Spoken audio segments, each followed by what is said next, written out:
Anthony Morel, bonjour Anthony. Bonjour Jean-Jacques. Moi j'ai l'impression qu'Anthony ne se sépare jamais de son casque. C'est mon fidèle allié, c'est vrai. Oui, non, je mais suis c'est souvent dans la réalité virtuelle. Vous l'avez remarqué. Oui, la réalité virtuelle. Alors avec votre casque, on peut se former à un métier. Exactement. Devenir soudeur, pompier, expert comptable. Ouais. Parce qu'en général, quand je vous parle de réalité virtuelle, c'est plutôt dans le monde du jeu vidéo. Mais en fait, ça ne s'arrête pas là. Il y a plein d'autres applications, et notamment dans le domaine, je vais l'enlever parce que c'est un petit peu plus poli, mais dans le domaine de la formation professionnelle. Il y a de plus en plus d'entreprises, de centres de formation, d'écoles qui utilisent ces outils-là pour effectivement apprendre des métiers. C'est-à-dire que vous allez mettre le casque sur la tête et vous allez vous retrouver plongé. Ce casque. Oui, il est pas, c'est pas très esthétique, mais c'est pas fait pour ça non plus. Josiane Balasco dans Les Bronzés font du ski. C'est vrai. On dirait. Non, mais ce qui est intéressant, c'est ce qu'il y a à l'intérieur, évidemment. Et là, en l'occurrence, vous allez vous retrouver dans la peau. Ça peut être d'un soudeur, d'un conducteur d'engin de chantier. Pourquoi ça vous fait rire? Qu'est-ce qu'il y a? C'est de m'imaginer en soudeur, c'est ça? Non.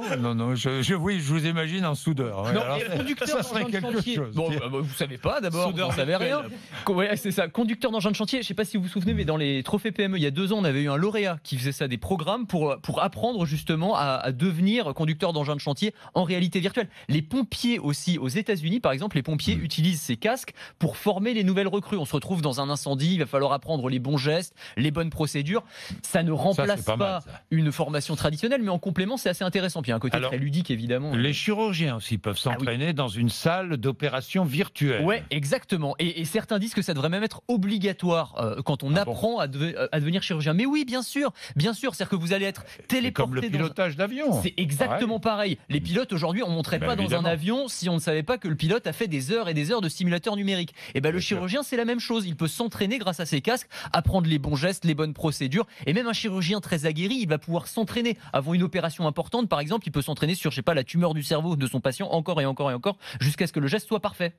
Est-il vrai que Pôle emploi propose de passer des entretiens d'embauche, un casque sur la tête? Absolument, c'est-à-dire qu'on va pouvoir... Alors, on peut faire plusieurs choses, on peut tester plusieurs métiers, par exemple, si on n'a pas forcément l'idée de devenir, boulanger, chaudronnier, de changer de voie, par exemple, on va se retrouver dans la peau d'un métier qu'on ne connaît pas, et effectivement, on peut aussi passer un entretien avec un DRH virtuel. C'est un entretien, l'entretien d'embauche, c'est un exercice qui est toujours un petit peu piégeux, et donc on peut répondre à des questions, apprendre à bien répondre de manière pertinente, etc. Donc c'est un outil très intéressant pour la formation, vraiment. Qu'est-ce que vous disiez, Charles? Non, se moque de moi. Non, j'avais des idées de métiers que j'aurais aimé tester. Assume.